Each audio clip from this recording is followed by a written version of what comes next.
The Velrath Dominion had conquered 217 worlds. Their empire stretched across 3 spiral arms of the galaxy. They had crushed species that breathed fire. They had defeated creatures made of living metal. They had brought entire civilizations to their knees with nothing more than the sight of their war fleet. High Commander Syrax stood on the bridge of his flagship, the Eternal Silence, and watched the blue planet grow larger on the viewing screen. Earth. Such a small world. Such a young species. This would be easy. "Show me the reports again," he said to his intelligence officer. The officer, a thin Velrath named Toric, pulled up the data they had collected over 30 years of observation. Images of human cities appeared on the screen. Images of human weapons. Images of human wars. "They fight each other constantly," Toric explained. "They divide themselves by the color of their skin, by invisible lines on their maps, by which invisible gods they pray to. They have nuclear weapons, but they use them on their own kind. They poison their own air and water. They are, by every measure, a primitive and self-destructive species." Syrax nodded slowly. He had seen this pattern before. Young species often destroyed themselves before they could reach the stars. The Velrath were simply speeding up the process. "Their weapons?" he asked. "Projectile-based mostly. Chemical explosives, some energy weapons in early development, but nothing that can touch our shields. Their fastest ships cannot even leave their own solar system. They have no planetary defense grid. No orbital stations with weapons. They are completely unprepared. How long until complete subjugation?" Toric checked his calculations. 6 rotations, High Commander. "Perhaps 5 if they surrender quickly." Syrax allowed himself a small smile. 6 rotations. He had spent longer waiting for his morning meal.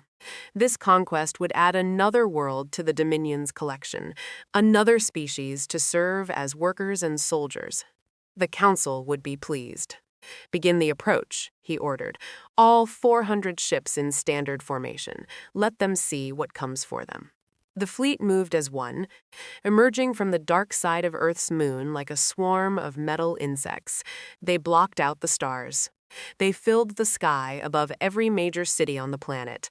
On Earth below, billions of humans looked up and saw death hanging above them. Air raid sirens began to wail in every language. News channels switched to emergency broadcasts. People ran through the streets screaming, crying, praying. Syrax watched it all on his screens and felt nothing but satisfaction. This was always his favorite part, the moment when a species realized how small they truly were. "Open a channel," he commanded. "All frequencies." The communication officer nodded and activated the broadcast system. Syrax's voice would now reach every radio, every television, every phone on the planet below.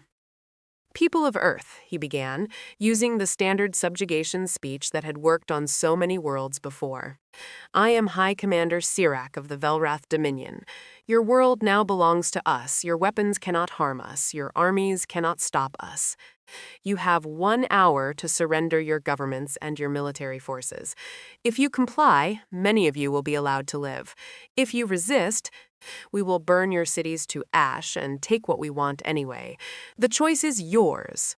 He cut the transmission and leaned back in his command chair. Now came the waiting. On other worlds, the surrender offers usually arrived within minutes. Leaders begged for mercy. Generals offered their own people as slaves in exchange for their own lives. It was always the same. But the minutes passed and no surrender came. Syrax frowned. "Are our communications working?" "Yes, High Commander." They received the message. All of their broadcast channels have gone silent. Silent. Yes, every station on the planet stopped transmitting at the same moment, 90 seconds ago. That was strange. Syrax had never seen a species respond to invasion with silence. Usually, there was panic, chaos, conflicting messages from different governments. But this was something else. This was coordination. Then a single transmission cut through the silence. It came from somewhere in the mountain range the humans called the Rockies. The voice was calm, steady, and spoke in perfect Velrath. "You have made a mistake," Syrax laughed. He could not help it. The absurdity of a primitive species threatening the most powerful military force in the galaxy was too much. They learned our language, Torek said quietly, from our scout ship transmissions. They have been listening to us for years. It does not matter what language they speak, Sirak replied. They will learn to speak it on their knees, deploy the first wave. Standard ground assault. Take the major cities. Across the fleet, drop ships began to launch, thousands of them carrying millions of Velrath soldiers. They fell toward Earth like burning rain, aimed at New York, Beijing, Moscow, London, Tokyo, and 100 other cities. Sirak watched them descend and felt completely confident. He had done this many times. He knew exactly how it would go. The humans would fight at first, as all species did. They would realize they could not win. They would break. They would surrender. And then the Velrath would own another world. He did not know that in bunkers deep beneath the earth, human generals were not preparing to surrender. They were preparing something else entirely. He did not know that human scientists had spent 30 years studying the Velrath scout ships, learning their technology, finding their weaknesses. He did not know that human leaders had set aside their differences the moment the fleet appeared. Old enemies shook hands. Ancient grudges were forgotten. For the first time in human history, every nation on Earth agreed on exactly one thing: they would not kneel. Sirak stared at the blue planet below and saw a prize waiting to be claimed. He did not see the trap that was about to close around him. He did not understand what humanity really was, but he would learn. They all would. The first reports from the ground confused the Velrath commanders. Ground Commander Veth stood in his mobile command center outside what had been New York City and read the messages 3 times before he believed them. "What do you mean they are advancing?" he demanded. "They are pushing forward, Commander," his lieutenant replied. "Our eastern units have taken heavy casualties. The humans are not retreating." Veth shook his head. This made no sense. The Velrath had superior weapons, superior armor, superior numbers. Any logical species would fall back, regroup, and eventually surrender.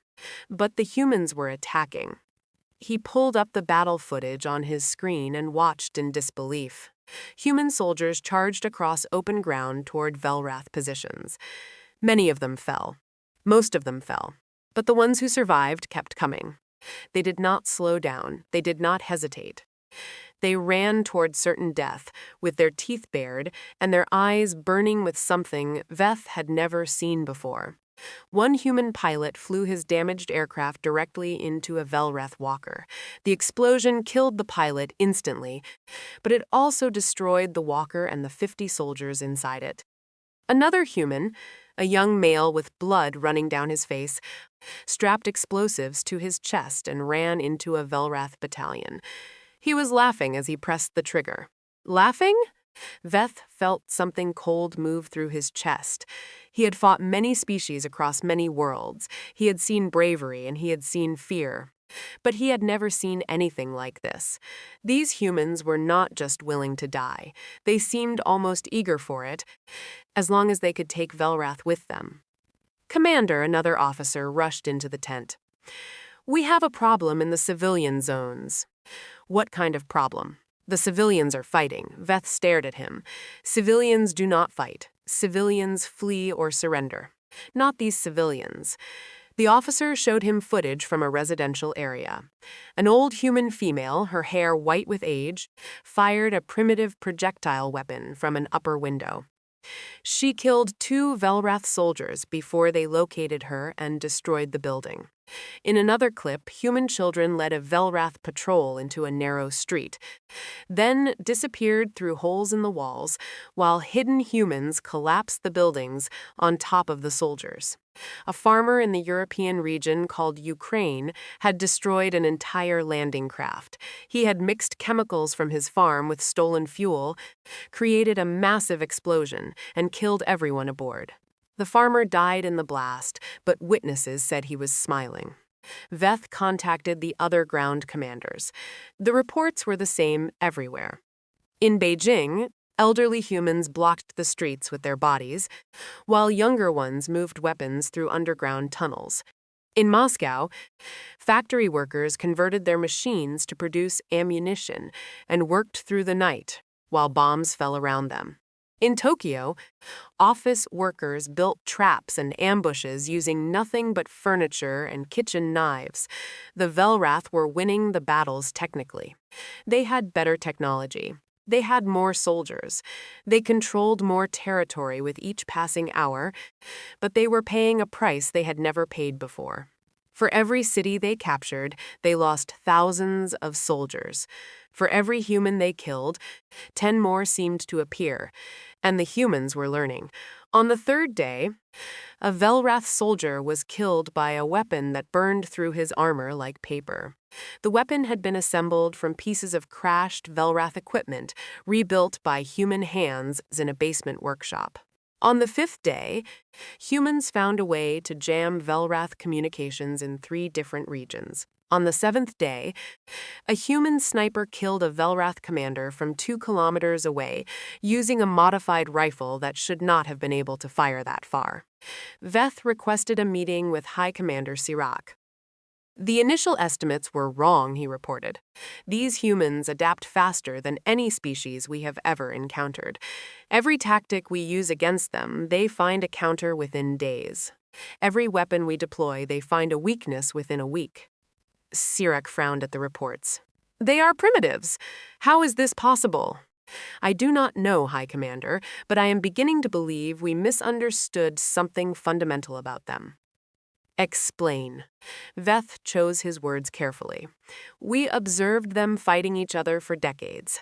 We thought this was a sign of weakness. A sign of a species that could not unify, could not cooperate, could not pose a threat. He paused. I think we were wrong. I think their constant fighting did not make them weak. I think it made them strong. Sirach said nothing, so Veth continued. Every generation of humans has known war.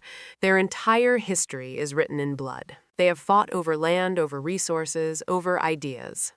They have invented new ways to kill each other for thousands of years. War is not strange to them. It is familiar. It is comfortable. No species is comfortable with war. This one is. Veth pulled up more footage. A human soldier, badly wounded, dragged himself across the ground to recover his fallen weapon. A human doctor operated on injured fighters while bombs exploded outside her window. Human children carried messages through war zones, slipping past Velrath patrols like ghosts. They do not see death the way other species do, Veth said. They do not fear it the way they should. They have a word in their languages, many words actually, for dying in battle. They treat it as something noble, something to be desired. Sirach studied the footage in silence. His confidence, so unshakable at the start of the invasion, was beginning to crack. How long until victory? He finally asked. Veth could not meet his eyes. I do not know, High Commander. Every day we fight them, they grow stronger. Every loss they suffer makes them angrier. I have never seen anything like it. He did not say what he was thinking. He was beginning to wonder if victory was possible at all. 3 months into the invasion, the Velrath controlled only a small portion of Earth. Their maps showed territory in red, and each day the red areas grew smaller. High Commander Sirach stood on his bridge and watched the reports come in, each one worse than the last. The humans had broken through Velrath shield technology. A team of scientists working in an underground bunker in Switzerland had spent weeks studying captured equipment. They found the frequency patterns that powered the shields. They built devices to disrupt them. Within a month, Velrath soldiers who had once walked through human bullets like rain were dying in the streets. Captured plasma weapons appeared in resistance hands across the planet. The humans could not build them yet, but they could use them. They could modify them. A Velrath plasma rifle in human hands became something different, something more dangerous. Human engineers added scopes for greater accuracy. They built cooling systems that allowed for faster firing. They created ammunition that the Velrath had never imagined. In Seoul, a 17-year-old human built a device that could disable Velrath electronics. She posted the plans on the internet. Within 3 days, humans on every continent were building copies. Velrath vehicles stopped working. Velrath communications went dark.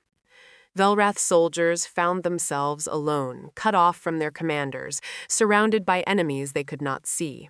Cy'ral ordered his intelligence chief to bring him the psychological profiles of the human species.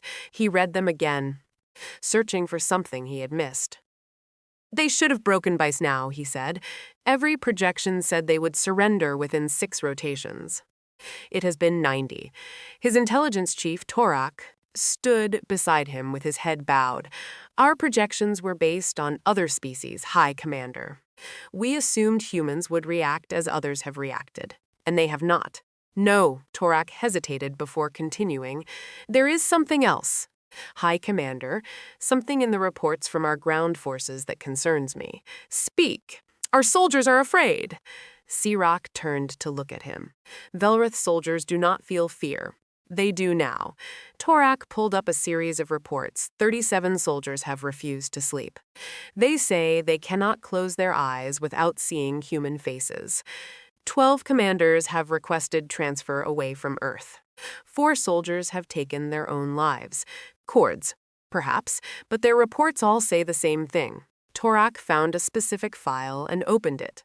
This is from a captain in the European theater. He writes, "They do not die like other species. They do not scream or beg. They laugh. They curse us with their last breaths." One human soldier, his legs destroyed, dragged himself toward our position with a grenade in each hand. He could have stayed hidden. He could have lived another few minutes. But he chose to crawl toward us, bleeding out with every meter, just for the chance to take more of us with him. Cy'ral read the report in silence. "There is more," Torak said. "Our interrogation teams have extracted nothing useful from captured humans. Nothing. They resist methods that have broken every other species we have encountered. One prisoner, a female with wounds that should have killed her, spent her final moments whispering to her interrogator. What did she say?" Torak looked uncomfortable. She said, "My daughter will find you." Then she died. The interrogator has not slept since. He says he sees her face every time he closes his eyes. Cy'ral set down the report.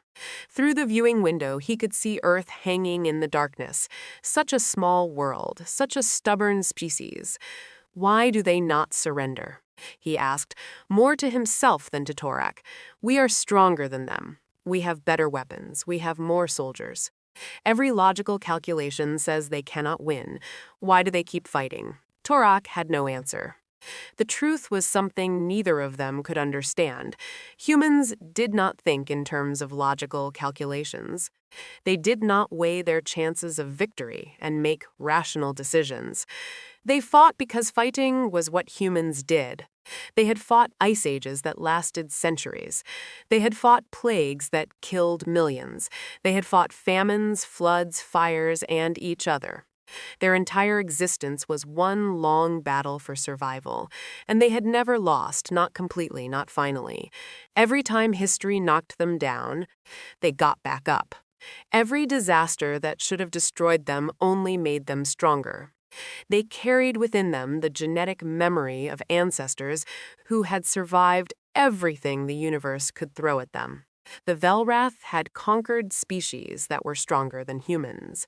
They had defeated civilizations that were smarter, more advanced, more unified. But they had never faced a species that simply refused to quit. They had never met a species that treated survival as a personal insult to anyone who tried to kill them. Cy'ral looked at his maps and saw his forces shrinking. He looked at his casualty reports and saw numbers that would have been unthinkable 3 months ago. He looked at the planet below and finally began to understand. They had not invaded a primitive world. They had kicked a hornet nest. And now the hornets were coming for them. "Send a message to the Dominion Council," he said quietly. "Tell them we require reinforcements. Tell them we underestimated the enemy. Tell them," He paused, searching for words that would not sound like failure. Tell them this species is unlike anything we have ever encountered. Torek bowed and left to send the message.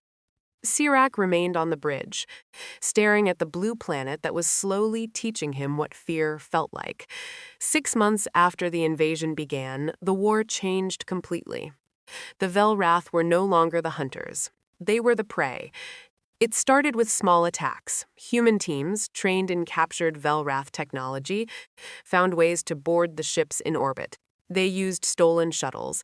They built crude rockets from scrap metal and hope. They launched themselves into space in vehicles that should not have survived the journey, and somehow they survived anyway. The first successful boarding happened on a supply ship near the moon. 12 humans in mismatched armor cut through the hull and fought their way to the engine room. They died there, all 12 of them, but not before planting explosives that destroyed the ship and its cargo of weapons meant for the ground forces. More attacks followed. Every week another ship was hit. Sometimes the humans failed and died in the cold of space. Sometimes they succeeded and died in fire. Either way, they kept coming. On Earth's surface, the humans launched a coordinated assault that shocked the Velrath command. 3 major cities were recaptured in a single night. Moscow, Jakarta, and Buenos Aires all fell to human forces within hours of each other. The attacks were planned, precise, and perfectly timed. Different groups on different continents struck at the exact same moment. Cy'rac demanded to know how this was possible. His officers had no answer. Human communication should have been impossible to coordinate. Velrath jammers blocked most of their signals, yet somehow they managed it. The answer came from a captured human computer specialist. She explained, just before she died from her wounds, that humans had built a new communication network. It ran through old cables buried underground. It bounced signals off satellites the Velrath had not thought to destroy. It used codes based on ancient human languages that no Velrath could translate. "You cannot stop us from talking to each other," she said. "We have been doing it for 10,000 years. We will find a way." The skies above Earth became dangerous for Velrath ships. Human engineers had built drones from pieces of crashed Velrath vehicles. The drones were simple, cheap, and deadly. They carried explosives and flew themselves into the engines of Velrath cruisers. The pilots who guided them knew they were flying one-way missions. Volunteers lined up around the block. Cy'rac lost his second in command when a human drone breached the bridge shields of his cruiser. The explosion killed everyone aboard. There was no warning. There was no chance to fight back. One moment the ship was whole, and the next it was burning wreckage falling toward Earth. In the ruins of London, a Velrath patrol stumbled into an ambush that killed all 50 soldiers. The only survivor was found 3 days later, wandering through the destroyed streets, repeating the same words over and over. "They came out of the walls. They came out of the walls." Cy'rac requested a private channel to the Dominion Council. He stood alone in his quarters and delivered his report. "The situation has changed," he said. "We are no longer advancing. We are barely holding our current positions. Human forces attack us constantly, day and night, without rest. They use weapons we have never seen before. They employ tactics that should not work against our superior technology." The council leader's image flickered on the screen. "Explain how a primitive species has resisted our forces for 6 months." Cy'rac had spent long nights thinking about this question. He finally had an answer, though he knew the council would not want to hear it. "We made a fundamental error in our assessment," he said. "We saw humans fighting each other and concluded they were weak. We were wrong. Their constant conflict did not weaken them. It forged them. Every generation of humans has known war. Every generation has developed new ways to fight, new weapons, new strategies. They have been perfecting the art of killing for thousands of years." He paused to collect his thoughts. "But that is not what makes them truly dangerous. Many species know war. What makes humans different is their refusal to accept defeat. Other species surrender when victory becomes impossible. Humans do not. They would rather die fighting than live as slaves. Every human we kill only strengthens the resolve of those who remain. The council leader was silent for a long moment. "What are you telling us, High Commander?" Sirach spoke the words that had been building inside him for months. "I am telling you that we cannot win this war, not through force. The more we hurt them, the harder they fight. The more we destroy, the angrier they become. They have a fire inside them that our weapons cannot extinguish. Then what do you recommend?" Before Sirach could answer, alarms screamed throughout his ship. Red lights flashed. Officers shouted warnings. A human assault team had breached the flagship's outer hull. They had come for him.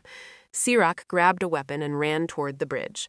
He knew, with cold certainty, that everything he had believed about this war was about to be tested. The humans were no longer defending their world. They were bringing the war to him. Sirach reached the bridge as the last of his guards fell.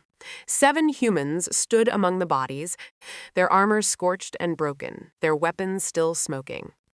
They had fought through 300 Velrath soldiers to reach this room. Most of their own team had died on the way. The leader of the humans stepped forward. She was tall, with dark skin and short hair. Her left arm was missing below the elbow. The wounds still fresh and wrapped in bloody bandages. A patch covered her right eye. She had obviously been fighting for months, maybe the entire war. "Hi, Commander Sirach," she said. Her voice was calm, steady. "My name is Colonel Maya Torres. I am here to deliver a message." Sirach raised his weapon. "You will die here, probably." Torres did not seem concerned. "But you will hear the message first." The other humans spread out around the bridge, covering all the exits. Sirach realized that more would be coming. The entire ship was compromised. Even if he killed these 7, it would not matter. "Speak your message," he said. Torres walked to the main viewing screen and looked out at the stars. Earth hung below them, blue and white and brown. Smoke rose from a dozen cities. The scars of war were visible even from orbit. "We know what you expected when you came here," she said. "You expected us to break. You expected us to surrender. You thought we were weak because we fight among ourselves." She turned to face him. "You were wrong. Your species is losing this war," Sirach replied. "Millions of you are dead. Your cities are rubble. Your armies are scattered." "True," Torres nodded slowly. "And yet here I stand on your bridge looking at you." Sirach had no response to that. "You wanted to know what humans are," Torres continued. "I will tell you, we are survivors. Our ancestors lived through ice ages. They crossed oceans in wooden boats. They fought predators with nothing but rocks and sticks.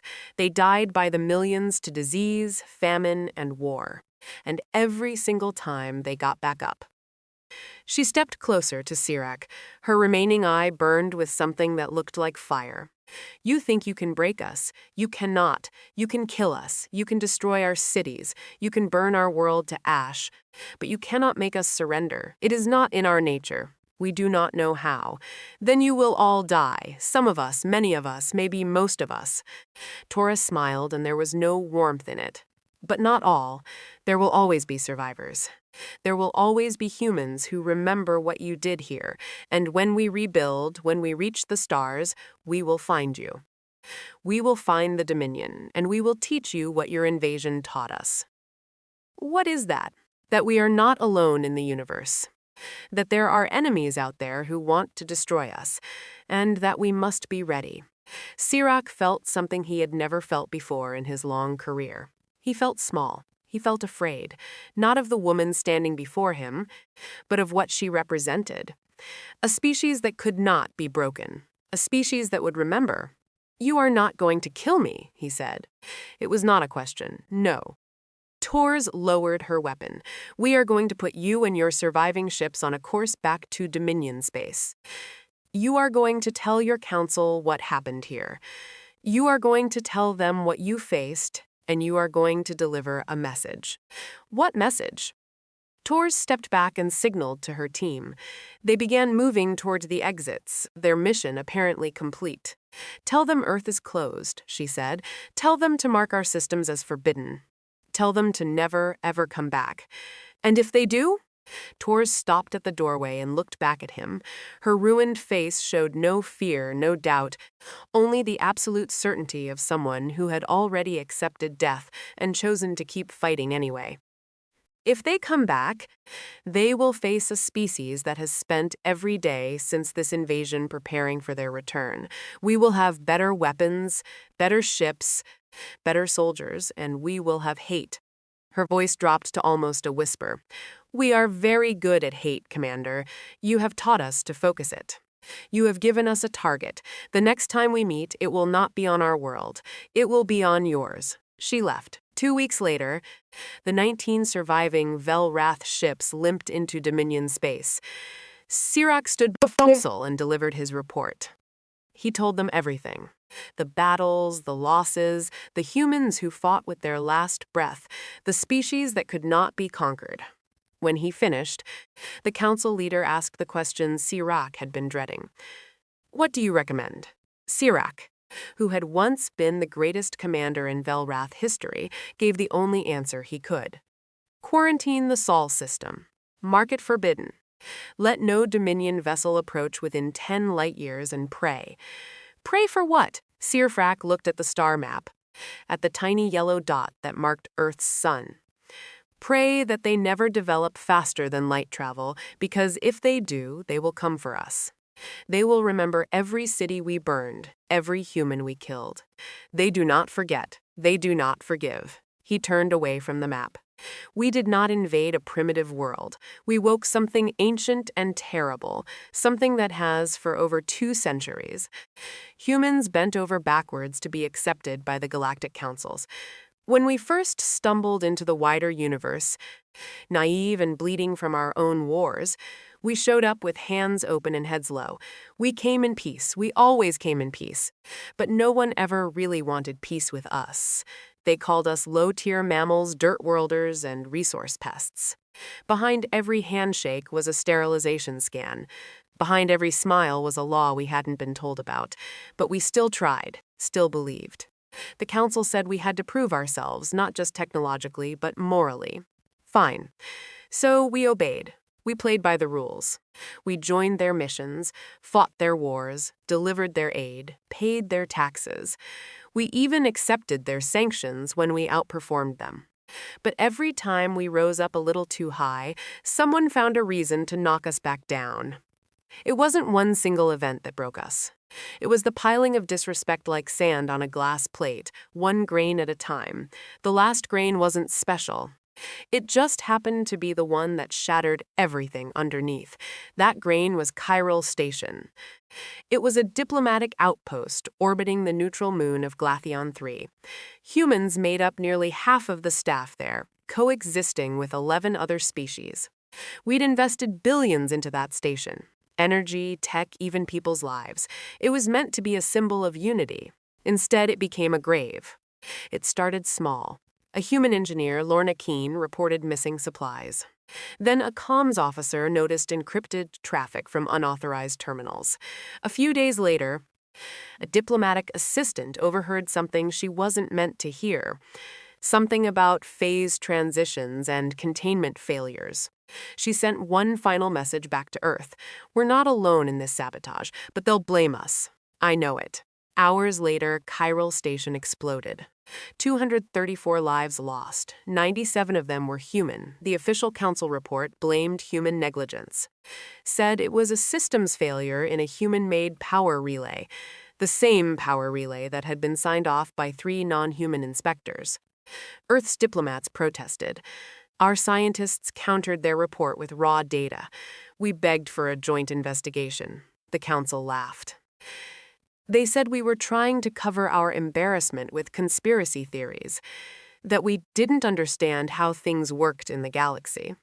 They revoked our license to develop new orbital stations, froze our trade partnerships, labeled us reckless, emotionally unstable. And through it all, we stayed quiet, at least on the surface. But below, something shifted. The Earth United Assembly went dark. Public appearances ceased. Trade routes were rerouted without explanation. Military communications became encrypted beyond even council clearance.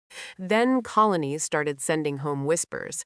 Old fleets, once mothballed, were being reactivated. Civilian shipyards were mass-producing hulls with armor plating. Mars launched 20 new research satellites in a week. Saturn's rings blinked with strange patterns of coordinated ship maneuvers.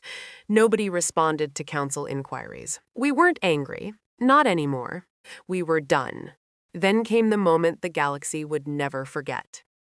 It was the 10th cycle of the council year during the Pan-Species Assembly. Delegates from all sectors were gathered in the core chamber. The council president was giving a speech about interstellar unity when the entire room went silent. Not because of what was said, but because every light dimmed, every comm channel dropped, every orbiting defense drone turned, and Earth spoke. Not with diplomats, not with a weapon, but with a message. 12 words transmitted across every channel in every known language. We asked for peace. You gave us graves.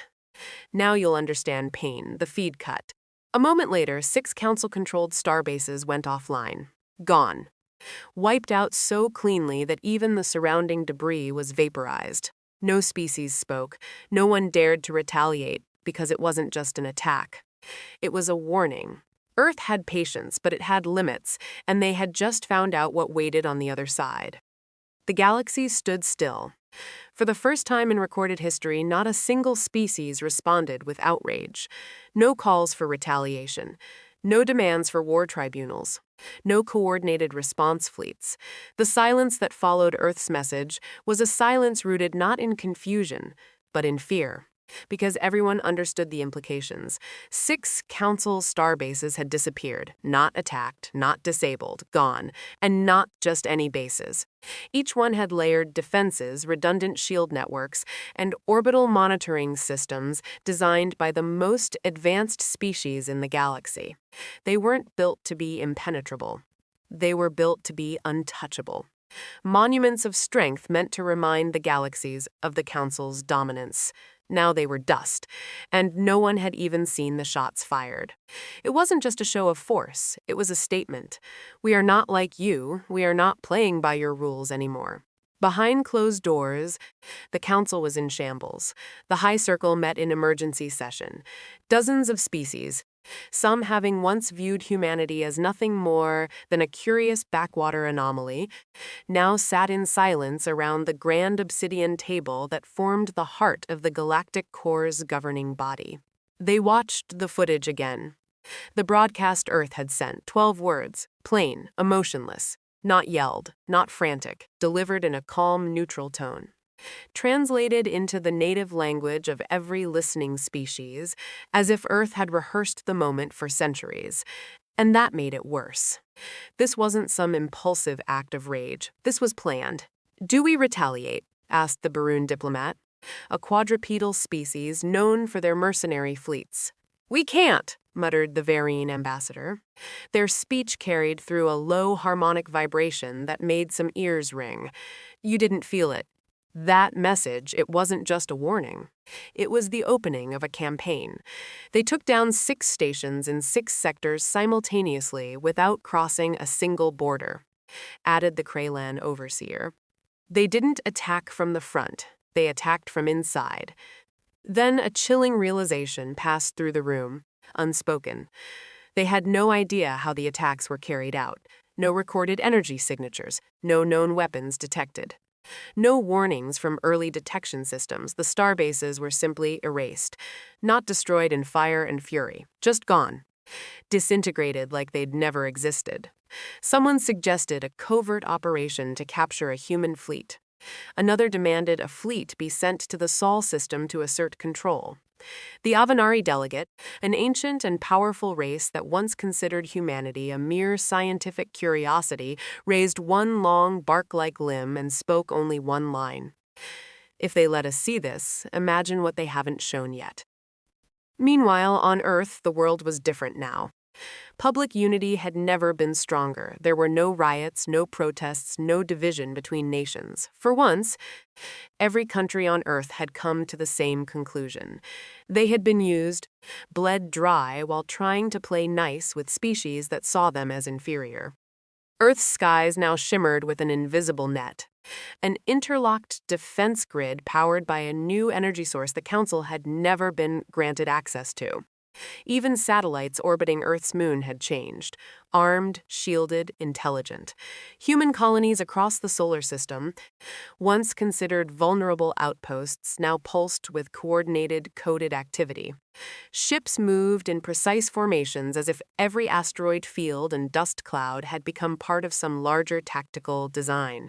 And somewhere in orbit, just beyond the sensors of any foreign probe, a vessel unlike anything in the Council's archive sat cloaked in gravitational distortion. Project Eidolon. It had no official designation, no records. It had been constructed in absolute secrecy in the dark mines beneath Europa's frozen crust, not by one nation, but by all of Earth's powers combined. Scientists, engineers, even defectors from other species who had grown tired of the Council's tyranny. Eidolon was not just a weapon. It was a philosophy, the embodiment of humanity's new doctrine. We will not be ruled, we will not be ignored. It was Eidolon that had vaporized the 6 Starbases, using a weapon system so advanced it didn't need traditional projectiles or energy beams.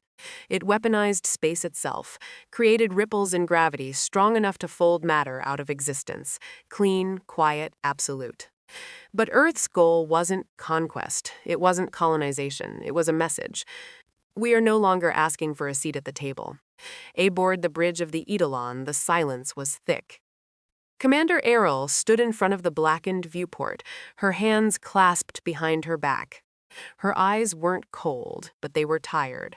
Not from the weight of command, God clears throat, but from waiting. Waiting for someone to do the right thing. They never did. They'll respond with diplomacy, said her second-in-command, a soft-spoken tactical officer named Tren. Let them, Ky'ral replied. We're not negotiating anymore. Not until every name from Ky'ral Station is acknowledged. Not until every lie is corrected. Not until we stop being an afterthought. They'll spin it, Tren muttered. They always do. Then we give them a choice. Accept the truth or witness another silence. Back in the council chambers, a decision was reached. Not through consensus, but through fear. The official response was to be one of cautious inquiry. A delegation would be sent to Earth, not in strength but in submission. No war fleets, no armed escorts, just diplomats. The ship chosen for the mission was the Virolith Dawn, an old diplomatic cruiser outfitted with peace insignias and one of the most respected ambassadors in the galaxy. She arrived in Earth orbit 3 days later. And she was met not with weapons but with a human voice. State your purpose. The voice came from every speaker, every frequency, in perfect unison. We come seeking dialogue, replied the ambassador. Too late for dialogue, the voice responded. But not too late for truth. The cruiser was granted permission to land, but only one representative was allowed to step foot on Earth. They chose a young envoy, a hybrid-born diplomat named Lyra, raised in both council and human environments. She had no loyalties but truth, no rank to lose, and no agenda. She was met on the landing pad by 3 humans in black. No titles, no names, just a question. Why now? Lyra took a breath.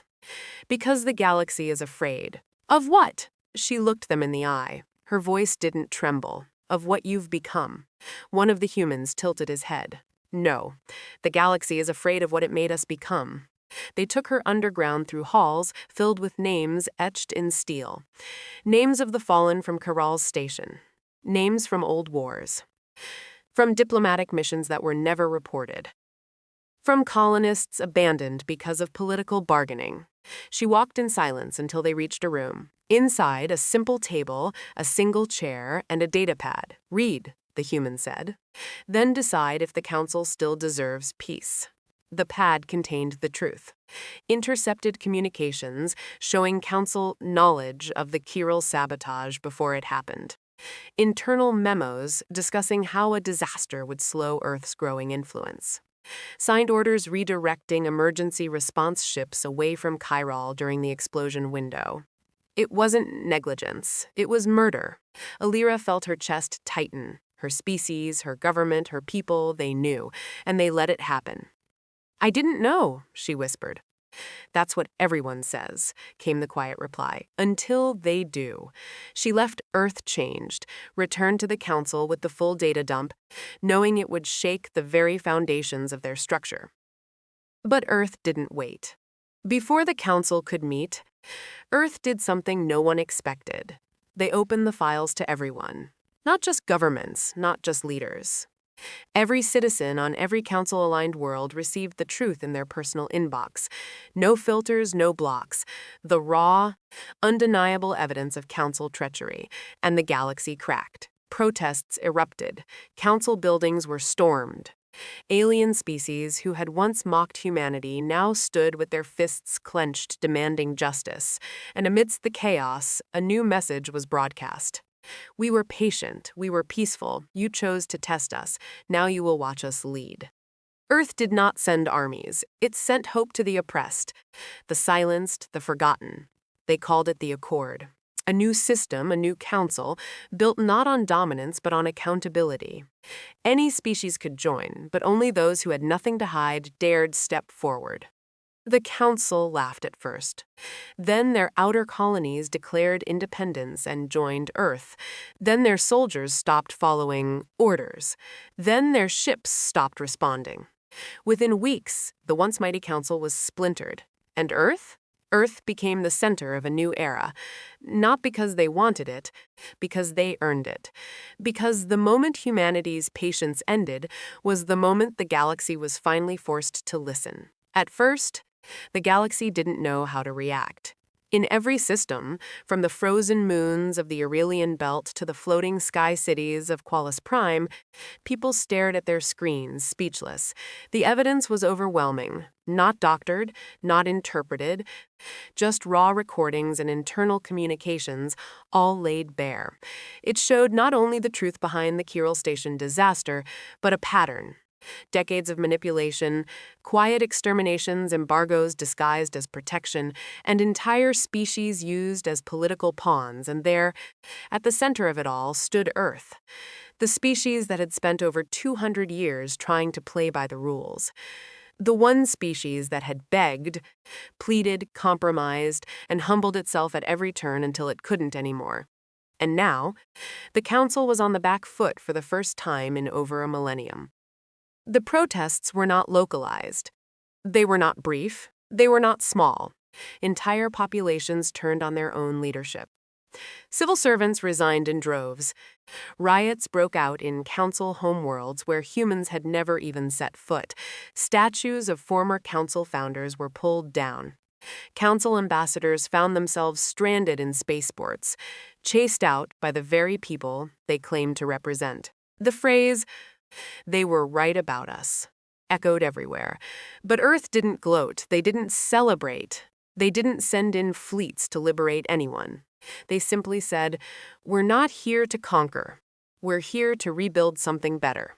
Together." That's when the Accord gained traction. It started as a whisper. A rumor that maybe Earth wasn't seeking revenge after all. That maybe, just maybe, they were offering another way. Not out of weakness, but out of wisdom. The first species to sign on were the ones who had suffered the most under the council, the Vishari miners, long forced into indentured labor.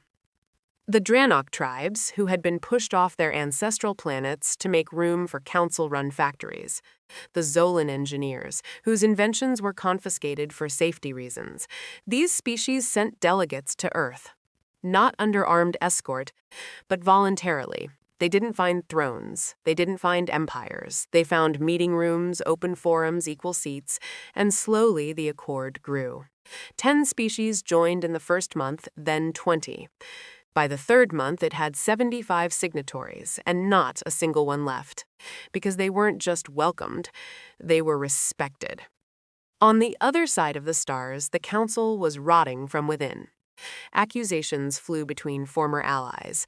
The Kralin blamed the Artari. The Varine claimed their transmissions had been forged. The Avanari quietly tried to erase their voting records from the historical logs, but the data was permanent now. Backed up across Accord satellites, decentralized, immutable, every excuse was torn apart, internal leaks followed. Entire species began purging their own corrupt officials. Trials broke out. Some former council leaders were imprisoned by their own people. Others vanished before they could be caught. But Earth didn't lift a finger. They didn't send assassins, didn't launch attacks, didn't demand tribute. They only said, "Clean your house or your house will collapse." It was working, but not everyone accepted the new reality. There were still those who believed in the old ways, who saw the Accord as a threat to the galaxy's natural order. One such group was the Ky'ral Syndicate, a faction of former council loyalists, mercenaries, and exiled nobles who refused to recognize Earth's rise. They branded themselves as protectors of tradition, and they had resources. War fleets, black market weapons, and entire systems still loyal to the council banner. And they wanted blood.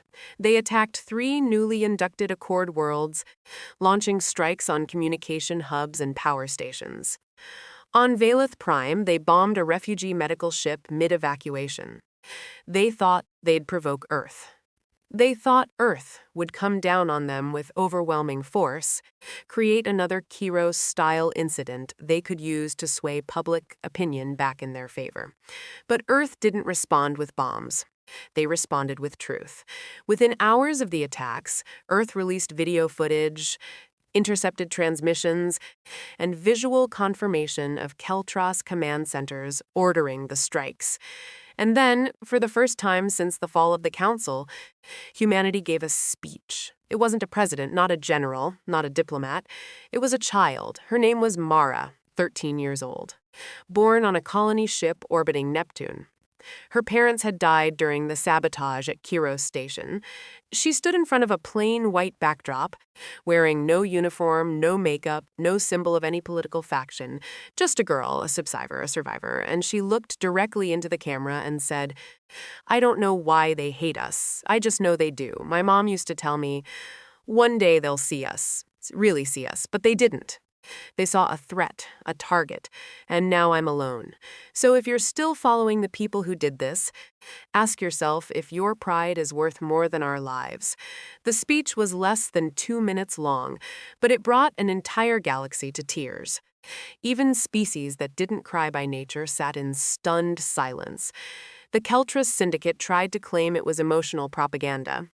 But no one believed them, because for once, the message didn't come from a leader trying to win a war. It came from a child trying to stop one. Earth gave the Syndicate one chance. Withdraw, disband, surrender those responsible for the attacks. The Syndicate responded by bombing a humanitarian convoy in the Nalari sector. This time, Earth didn't send a warning. They sent Eidolon. In less than 8 minutes, the entire Keltros fleet was erased. Not crippled, not routed, gone. This time, Earth didn't even broadcast a message afterward. The silence spoke louder. The message was clear. You only get so many chances. The galaxy didn't cry for the Syndicate. They didn't mourn, because they'd seen the data, they'd heard the lies, they'd watched the cruelty. And now, they had seen what justice looked like. Not revenge. Justice. The Accord expanded faster than anyone predicted. Within a year, more than 200 species had joined. Planets that had once been enemies were now sharing resources. Science labs collaborated openly. Trade routes blossomed, no longer choked by artificial restrictions or tariffs meant to suppress technological growth. Earth didn't lead the Accord as a master. They led as an equal, but everyone knew who had made it possible. For generations, humanity had been the punchline of the galaxy. The upstarts, the emotional ones, the primitives. Now they were the guardians of balance. Because when the Council had broken its promises, when diplomacy failed, when patience ran dry, humanity did not turn into monsters. They turned into mirrors. They held up the truth and made the galaxy look, and it would never be the same again.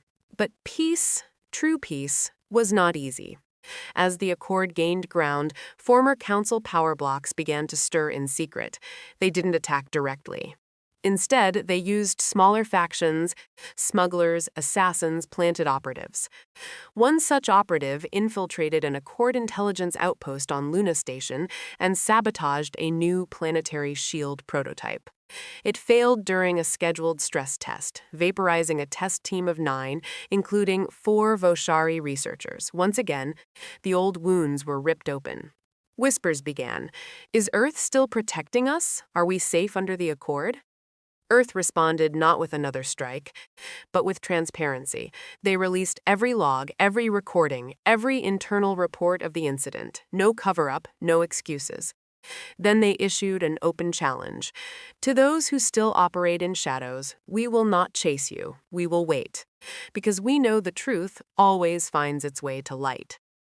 The operative was captured 2 days later by a Keltras loyalist cell trying to extract him.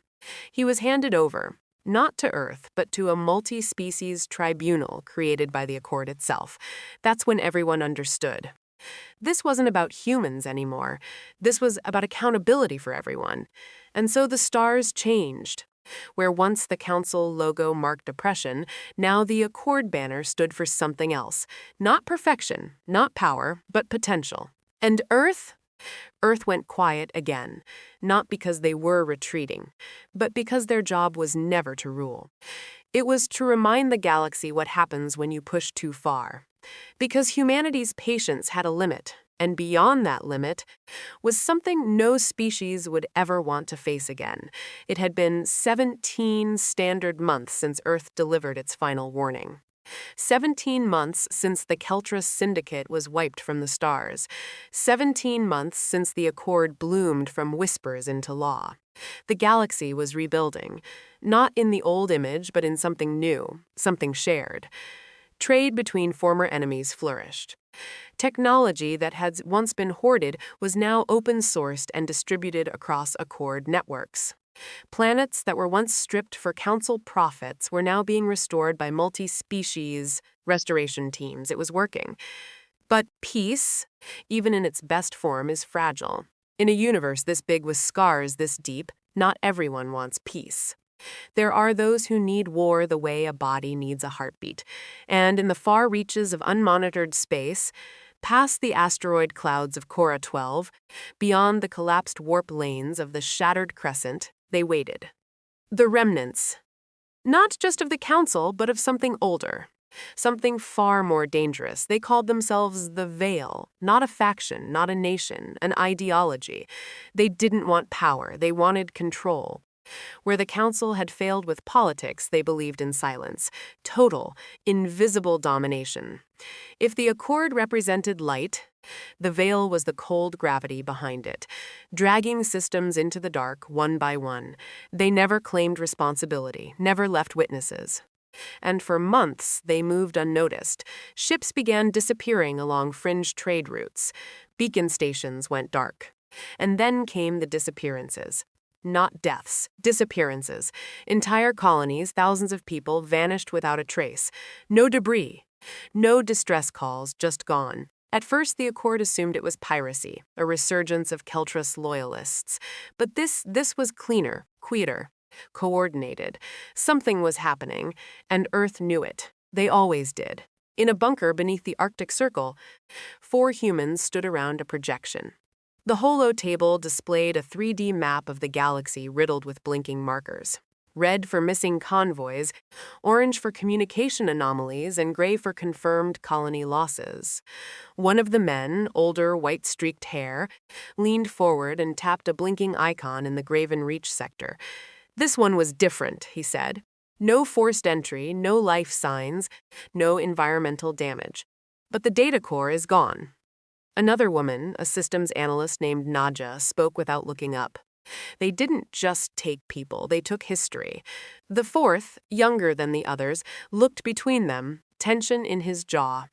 They're not raiding us, he muttered. They're erasing us. The room fell silent. Finally, the older man nodded. We need to escalate. Deploy Eidolon? Nadja asked. No, he said. We don't even know where to point it. This isn't a war we can shoot our way through. He paused. We need to find them first. Earth didn't announce this new threat to the galaxy. They didn't want panic. Instead, they did what humans had always done best when pushed into a corner. They adapted. A classified initiative was launched, Project Echo. It wasn't a weapon, it was a hunt. Across Accord territories, specialized reconnaissance vessels were quietly outfitted with deep space sensors, gravitational field readers, and black box analyzers. These ships looked like cargo haulers or diplomatic transports, but each was a sensor array disguised in plain sight. And they were listening, watching, waiting for the pattern. Because there's always a pattern. It took 7 weeks before they found one. A small anomaly, a repeating gravitational pulse detected only in the outermost layers of certain disappeared systems, too subtle for normal ships to notice. But Earth's new tech had evolved since Eidolon. The pulse wasn't random. It was a signature, not of a weapon, but of a gateway, a controlled dimensional rift. The colonies hadn't been destroyed, they'd been moved. Earth kept the discovery quiet, even from the Accord, because the implications were terrifying. If the Veil could move entire populations into pocket dimensions or alternate space fields, they weren't just erasing history, they were building something else. But to what end? There was only one way to find out. They needed someone to go through the gate, not a drone, not a probe, a person, someone who wouldn't crack under isolation. Someone who didn't just follow orders but questioned them when they needed to. Someone human. Her name was Lyra Venn, a deep space pilot, ex-miner, had grown up on Europa's outer colonies and spent more time in vacuum suits than civilian clothes. She had no family left, no allegiances but Earth. She was, in every sense of the word, a ghost, perfect for infiltration. They gave her a vessel designed for the mission, small, fast, equipped with short-burst displacement shielding and experimental memory stabilizers. If the dimension on the other side of the gate was unstable, her brain wouldn't be scrambled the moment she crossed. She didn't ask questions, didn't need to. She'd seen the data, and she wanted answers. The moment she passed through the gateway, reality blurred, not violently, gently, like dipping your hand into warm water. But when she opened her eyes again, she realized just how wrong things were. The stars were still there, but wrong, bent, as if light itself had been refracted through trauma. The system was quiet, no radio chatter, no beacons, but her scanner lit up with life signs. Thousands. She pushed forward, and then she saw it, a planet artificial, not terraformed, not colonized, constructed. It rotated slowly, held together by gravity wells and carbon lattice weaves, more advanced than anything even Earth had. Her ship's systems began failing the closer she got, so she went in manually. No weapons, no shields, just curiosity and a little human stubbornness. She landed on the surface, stepped out, and found them, the missing. They weren't prisoners, not in chains, not malnourished, but they weren't free either. Each person lived in a perfectly organized grid city, every building identical, every person monitored, their memories scrambled, their histories erased. Lyra tried to speak to one of them, a Voshari elder who had gone missing 6 months earlier. He looked at her with blank eyes. "I am content," he said. "I am part of the system." She tried again. "You were taken from your home." He tilted his head. That's when she saw them, observers, tall figures in mirrored armor, silent, no weapons visible. But Lyra felt it, control, a grip so cold it didn't need to shout. She turned to run, but it was too late. They had seen her, and they weren't surprised. Back on Earth, the signal from Lyra's ship cut out 3 minutes after entry. Her transponder showed she was alive, but unreachable. That was enough. Project Echo was declared a red priority. Eidolon was activated, but not launched, not yet. First, Earth sent a message, not to the galaxy, not to the Accord, to the Veil. A simple phrase, "We found you." There was no reply, but 3 days later, a beacon was detected at the edge of Sol system. Not a trap, a message, one word, why? Earth didn't respond publicly, but inside the highest levels of Accord command, the answer was clear. Why? Because you made us wait too long. Because you thought silence meant submission. Because when humanity's patience ends, it does not scream, it fights. And now, it was time to fight again. They waited. After Lyra vanished beyond the rift, Earth didn't launch ships, didn't deploy drones, didn't scream at the sky. They listened. The message they received from the Veil, just one word, why, wasn't a question. It was a test, and Earth understood what that meant. The Veil wasn't asking why they came. They were asking why they waited this long, why they hadn't struck first, why Earth, for all its fury and technology, hadn't yet tried to wipe them out. It was arrogance disguised as curiosity.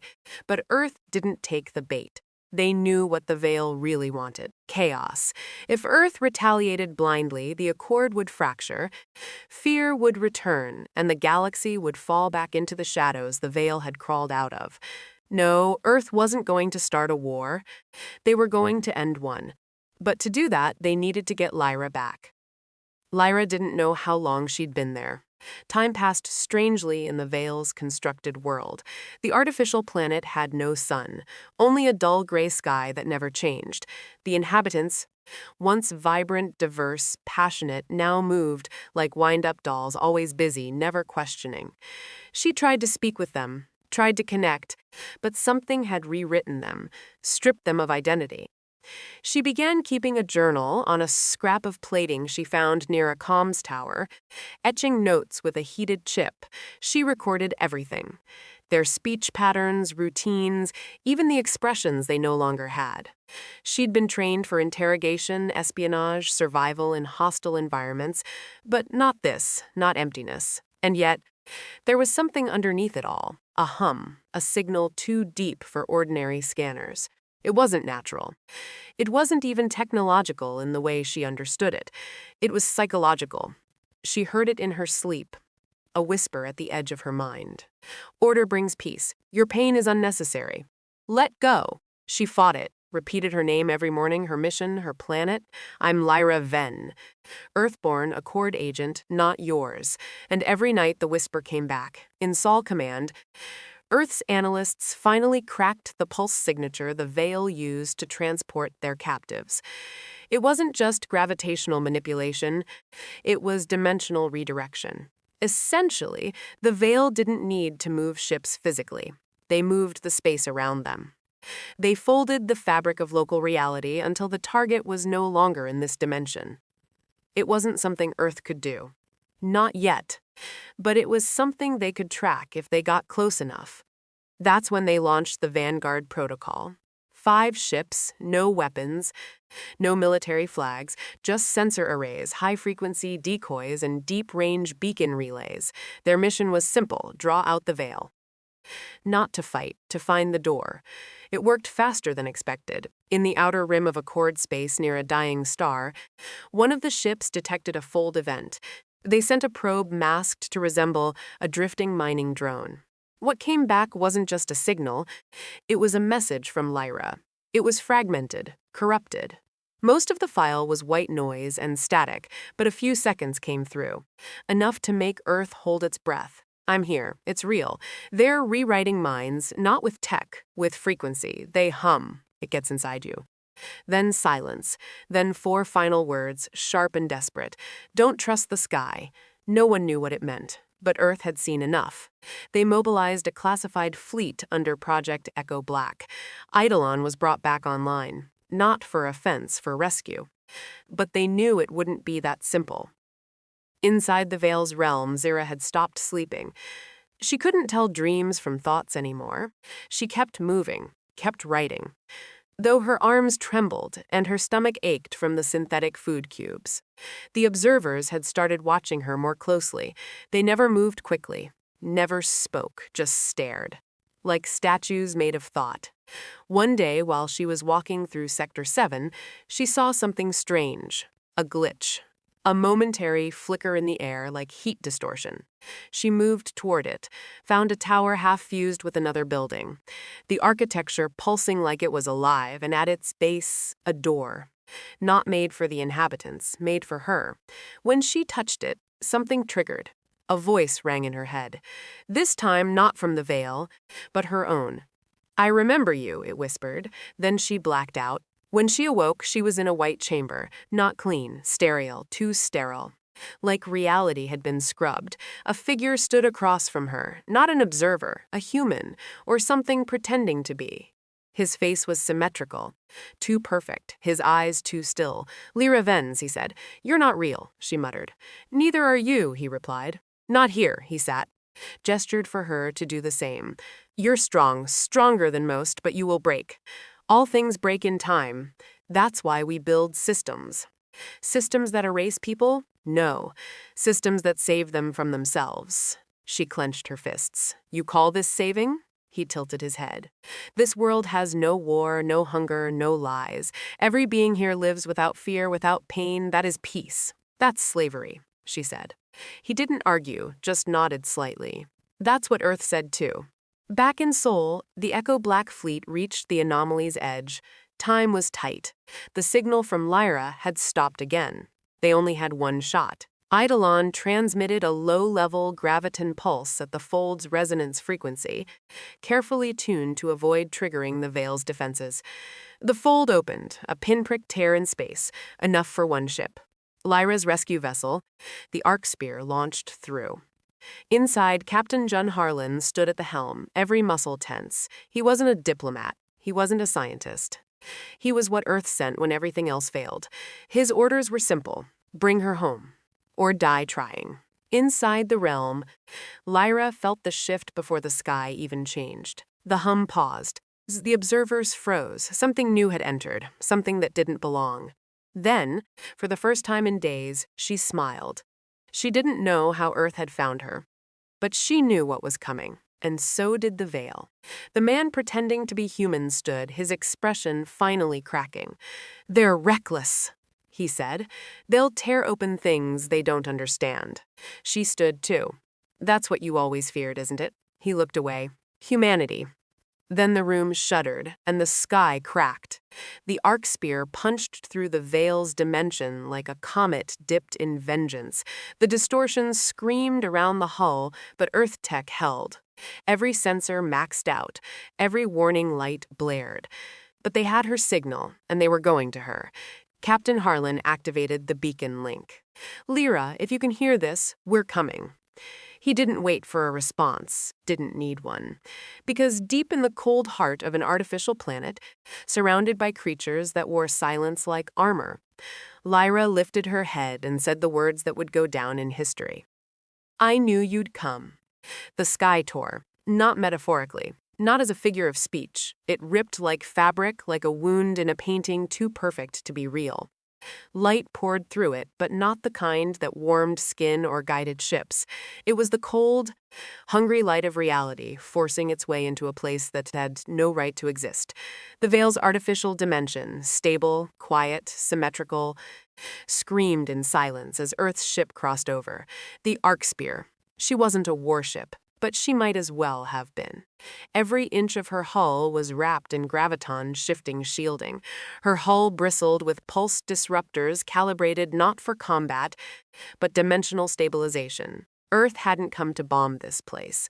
They'd come to break it open. Lyra felt it first, like someone whispering her name in her bloodstream. She was still standing in that impossibly white chamber when the temperature shifted.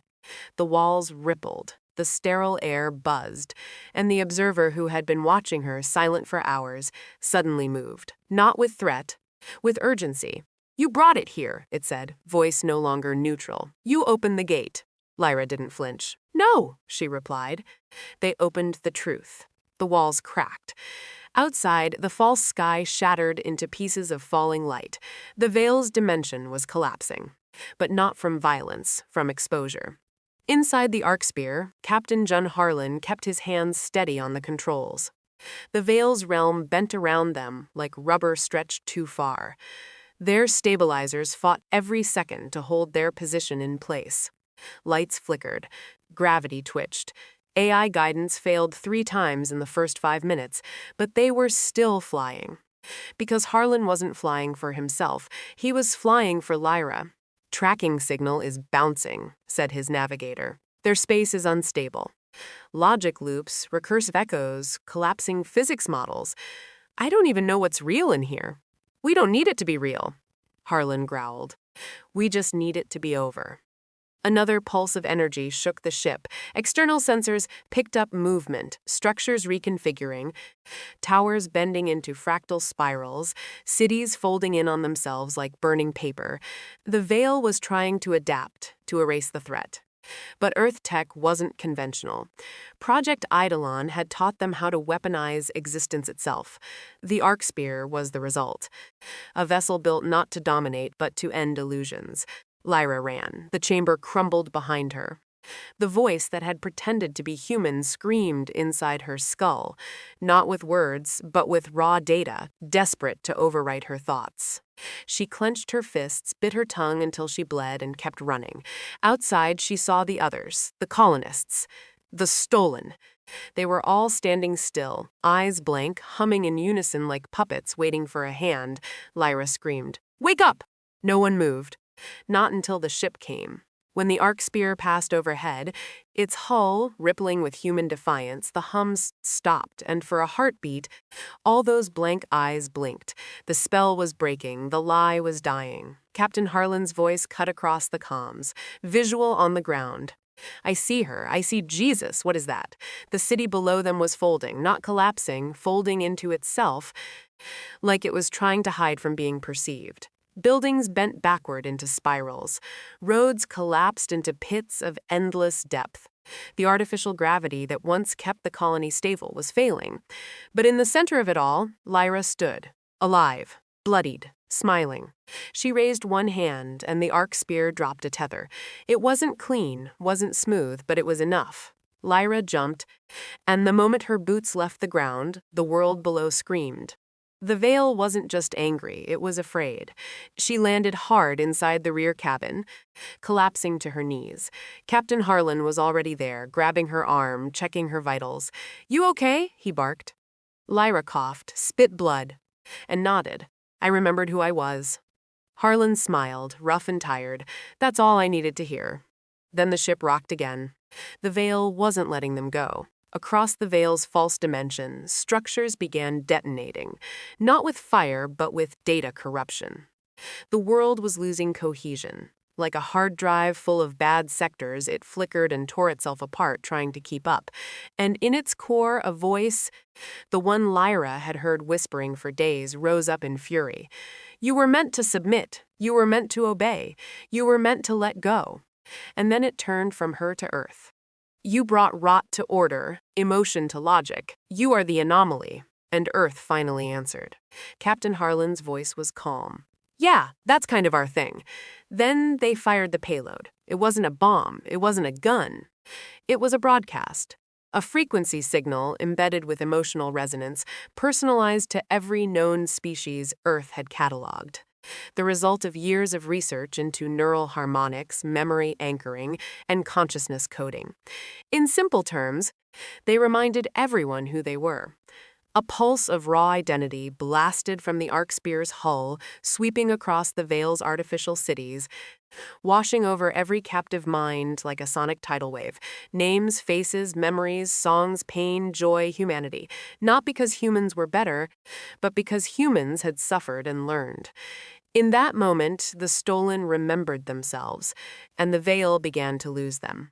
The colonists began to scream, not in pain, but in awakening. Eyes once dull, now burned, mouths opened, hands clenched.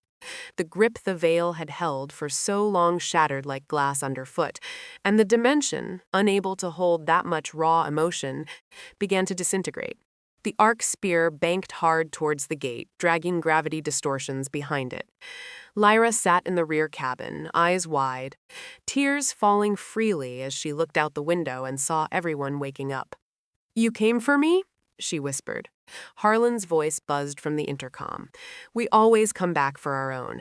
Back in the Accord core systems, Earth transmitted a final message to the galaxy. No dramatic speeches, no threats, just a report. The Veil has been exposed. Their technology was not magic. It was theft, refined over centuries. We retrieved our people. Their dimension is failing. We will no longer be patient with those who erase others to preserve control.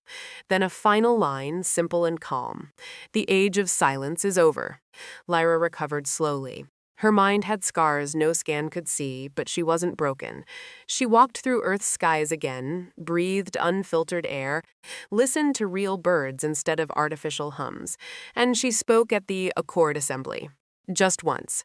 She stood before hundreds of species, every eye on her, and said, "They built a world with no pain, but they had to erase everything good to do it. That's not peace. That's extinction wearing a friendly mask." Then she stepped down, and not one delegate said a word in response, because what could they say? She was right. The veil didn't return. Whatever was left of them sank into the deepest shadows of uncharted space, their fake heaven crumbling behind them. The gate was sealed. And Earth? Earth watched, not with fear, but with resolve. Because they knew now it wasn't about dominance. It wasn't even about survival. It was about remembrance of who they were, of what had been done to them, and what would never be allowed again. For the first time in generations, the galaxy was truly still. No great wars raged. No fleets shadowed each other across contested borders. The echoes of the Veil's collapse rippled through every system. Not as a sound, but as a silence that meant something different now. Peace, but not the kind enforced through fear like the Council had imposed. And not the hollow obedience, stillness that the Veil had manufactured through mind control. This was something raw, unpolished, difficult. Real peace, the kind humanity had always dreamed of, but no one, not even they, knew what to do with once they had it. Because peace, they learned, is not the end of struggle. It is the beginning of responsibility. The Accord had grown in strength and legitimacy. What had once been dismissed as Earth's desperate bid for relevance had become the single most powerful alliance in the known galaxy. Not because it held the biggest weapons, but because it held trust. Trust earned through pain, not promises. Over 247 species had formally joined. Even former Council loyalists, shamed and reformed, were now standing beneath the banner of shared accountability. Trade flowed. Research was open. Power was decentralized. The Council, what was left of it, existed only in history logs and criminal hearings. And Earth stayed quiet. No thrones, no flags on every world, no self-appointed control over the Accord, just a quiet seat at the table, one of many, though everyone knew what it cost for them to get there. Lyra then became more than a symbol. Her testimony had torn down what was left of the Veil's sympathizers. When she spoke, it wasn't to rile crowds or stir fear. It was to explain in plain words what it meant to survive manipulation, how it felt to forget yourself, how much strength it took to remember. After her speech, dozens of worlds passed their own independence declarations, not from Earth, but from the mental control models the old Council had hidden in education systems, trade agreements, even neural implants disguised as health monitors. She spoke for the forgotten, not for vengeance, but for clarity. And across the stars, beings began to understand something Earth had known for a long time. Tyranny never announces itself with a sword. It arrives wearing a smile. But not everyone accepted this new peace. Some didn't believe Earth was sincere. They saw shadows where there were none. Believed the humans had simply replaced one empire with another. And to some extent, Earth understood that fear. After all, hadn't they themselves been afraid of the Council once? So Earth did what no other power ever had. They shared everything. Blueprints, military specs, ship designs, even parts of Eidolon's architecture, minus its most dangerous capabilities, were declassified and published for all Accord members.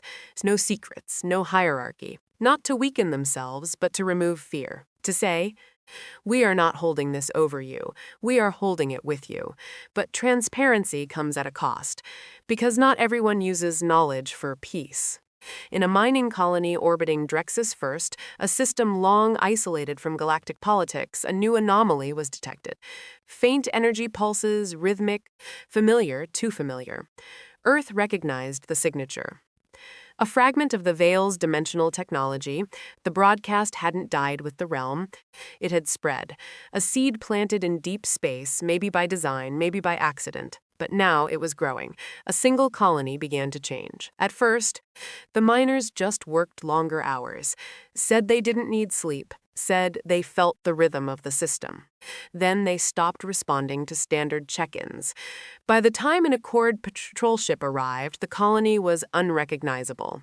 Perfectly clean. No waste, no sound, no individuality. Just hundreds of beings moving in harmony, humming the same low tone. The Veil had been defeated, but its infection had not. Earth didn't panic. They didn't attack. They studied, and what they discovered chilled even the most seasoned strategists. The Veil hadn't just manipulated people, it had implanted its frequency into space itself.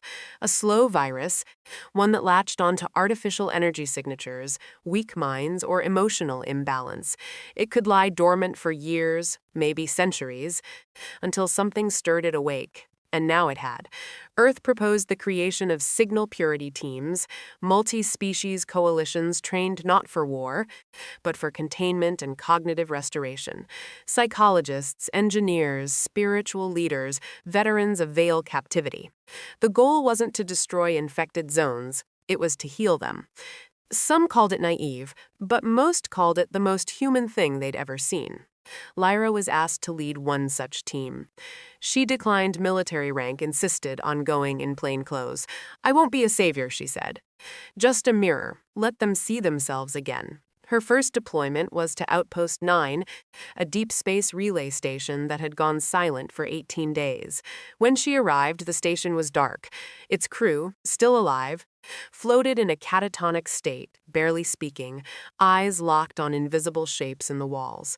It took 4 days to restore partial memory, 10 to restore identity. One crew member didn't survive, but the rest they remembered. And when they spoke Lyra's name, it wasn't with reverence, it was with recognition. "You made us human again," one of them said. Lyra just shook her head. "You always were. You just forgot."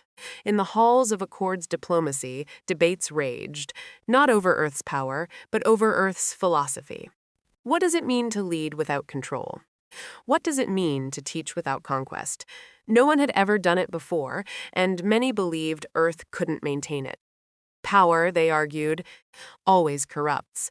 But Earth had learned the hard way that power is not just about force, it's about resistance, not against others, but against the temptation to become what you once fought. So they held back, they let other species take lead roles. They refused to let their fleet become the center of Accord's defense. Instead, they pushed education, collaboration, adaptation. They pushed what had always made humanity dangerous, not its weapons, but its ideas. Then one day, a new signal arrived, not from within the galaxy, from outside it. A probe, old, cracked, barely functional. It broadcast only once before its systems collapsed. "We are not your enemy, but they are coming, and you are the only ones they fear." Earth received the signal first and said nothing for 2 days. When they finally showed it to the Accord, many demanded to know why they waited. Earth's reply was simple: "Because we wanted to be sure we weren't the threat they were running from." For the first time since the fall of the Council, fear returned to the galaxy, not from Earth, but from the unknown beyond the galactic rim. The stars beyond the stars, who were they? And why did they fear Earth? The answer didn't come in ships, not yet, but the anticipation was worse, because everyone knew. If something scared the species that once erased colonies without blinking, if something made the Veil hide like vermin in cracks of false realities, then it was something darker, something worse, and the only ones it feared were us. The message from beyond the edge of the galaxy played in every Accord chamber, every planetary council, every listening station that still had the courage to keep its antennas up. "We are not your enemy, but they are coming, and you are the only ones they fear." It wasn't the words that sent a chill through the galaxy. It was the silence that followed. No origin signature, no known language. The voice was artificially generated, translated into every dialect the probe could detect. and then it went dead. But it hadn't arrived at random. It had found Earth first, and that meant something. To some, it meant Earth was to blame. To others, it meant Earth was the only hope left. Either way, one thing became painfully clear. Whatever was coming, it had run into humans before. Lyra then stood on the upper deck of the Unity Spire, the Accord's newly constructed diplomatic station, floating between neutral sectors as a beacon of shared trust. Below her, dozens of species walked together, real peace, not enforced silence. She watched a group of young Vashari children laughing as they played with artificial gravity lifts, overseen by a retired human engineer. It should have brought her joy, but her body didn't relax, not since the signal, because deep down, Lyra knew something she hadn't yet said aloud. She'd felt it long ago, during her captivity in the Veil's false dimension. That whisper that haunted her mind, the rhythmic hum that tried to overwrite her memory, it wasn't created by the Veil. It had been borrowed, mimicked. The Veil hadn't invented control. They had studied it, learned it. And now, Lyra was starting to believe that what was coming next, the thing the message had warned them about, wasn't afraid of Earth because of its weapons. It was afraid of what Earth had survived because it had failed to break them, just the Council had, just like the Veil. The Earth United Assembly, now acting as the ethical spine of the Accord, called for a silent session. No recordings, no media, no delegates, only the species who had fought side by side in the years since Ky'ral Station. Some wanted to fortify borders, others suggested preemptive probes. A few radical voices asked if it was time to start thinking about controlled first strikes in case the incoming threat was already embedded. But Earth didn't speak first. They listened. Then, from the human seat, a woman named Commander Yelani, once a child survivor of a council labor camp, stood. Her voice was calm, clear, unapologetic. "We are not afraid of what's coming. But we are not blind. We've waited too long in the past trying to be understood. This time, we prepare." A Zalan representative asked, "Prepare for war?" Yelani shook her head. "No. Prepare for a test of who we've become.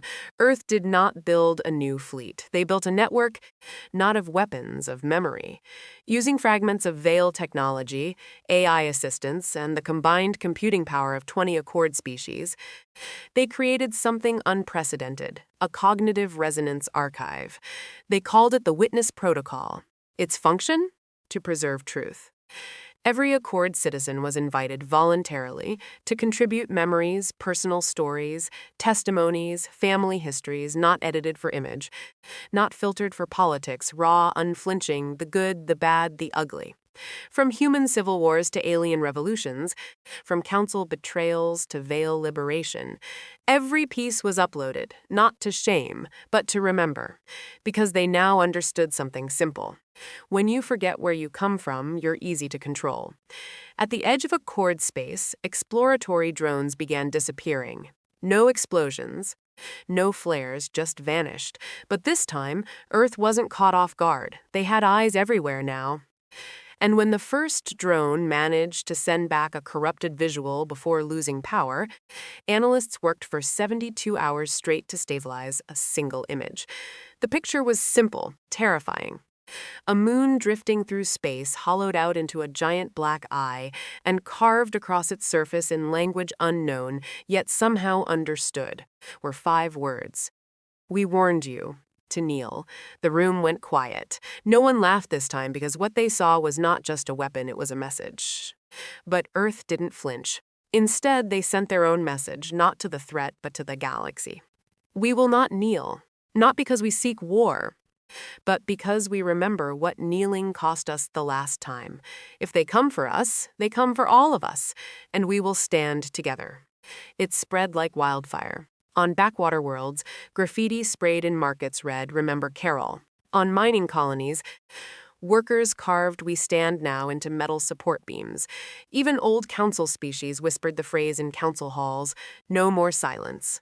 It wasn't just humanity's patience that had run out now. It was the galaxy's. Then the arrival happened.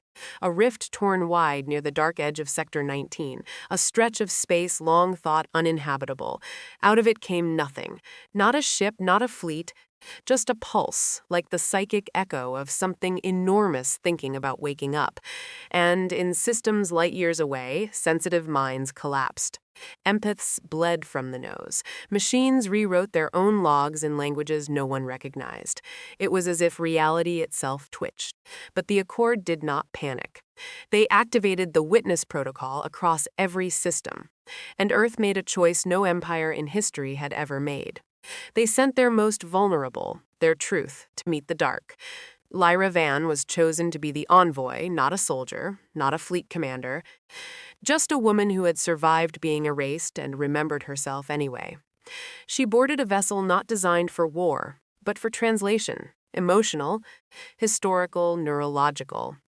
Her brain had been mapped and stabilized to resist external psychic pressure. She took nothing with her but her name and a small object, the jagged metal scrap she had used to carve her thoughts during her time in the Veil. Inscribed with only 4 words, "I know who I am." She crossed the rift alone. The stars bent, time slowed. She floated into darkness, deeper than space, deeper than gravity, deeper than thought. And then she heard it. A voice without voice, a shape without form, a presence. "You do not belong here." She spoke back without fear.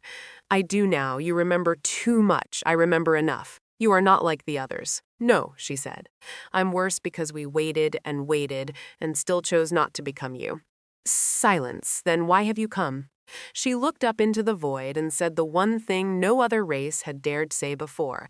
"Not to beg, not to kneel, to warn you." The darkness blinked. "Warn us?" She leaned forward, fierce human. "We are the ones you couldn't break, the ones who rose after betrayal, who built peace from bones, who watched their patience turn into fire. We are what comes after fear." The stars around her twisted. Time shook, but she held her ground and smiled. "You should be afraid." Back in Accord space, the rift shuddered and then closed. Lyra's signal returned. She was alive, and something else returned, too. A second signal. This one not from the dark, but from every Accord system. A unanimous broadcast from civilians, officers, farmers, soldiers, children. We remember, a whisper, a chant, a vow. And so the galaxy stood, not just because of Earth's defiance, but because of humanity's legacy.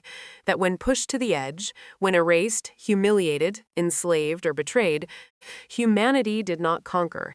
They endured. They waited, and when they rose, they carried others with them. And that's why, in every corner of every world, from frost-covered moons to the oceanic cities of former enemies, statues were raised, not of soldiers, but of a single human woman, carved holding a small scrap of metal, one hand outstretched, not in power, but in invitation. Beneath it, only one line. "You gave us graves. Now we build something you can't bury." The galaxy would never forget because Earth never let them. Because Lyra spent its entire existence learning how to survive, how to fight, how to win. The council chamber was silent. "No one warned us," Sirach said quietly. "No one warned."